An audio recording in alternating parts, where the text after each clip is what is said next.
મહાશિવરાત્રિ પર્વ નસવાડી બજારમાં મંદી, વેપારીઓની છેલ્લી ક્ષણની આશા। મહાશિવરાત્રિ હવે ગણતરીના દિવસો બાકી હોવા છતાં નસવાડીના બજારોમાં અપેક્ષિત ચહલપહલ જોવા મળી રહી નથી। સામાન્ય રીતે આ સમયમાં ઉપવાસ સામગ્રી, ફળ ફ્રૂટ અને પૂજા સામગ્રીની ખરીદી માટે ભારે ભીડ રહેતી હોય છે, પરંતુ આ વર્ષે બજારમાં શાંતિપૂર્ણ માહોલ જોવા મળી રહ્યો છે।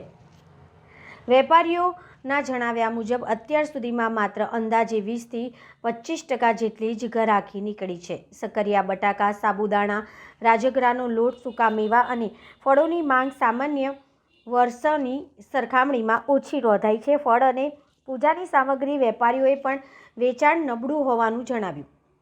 વેપારીઓ મંદી પાછળ મોંઘવારી, ઓનલાઈન ખરીદી અને આર્થિક તંગી જેવા મુખ્ય કારણો ગણાવી રહ્યા છે।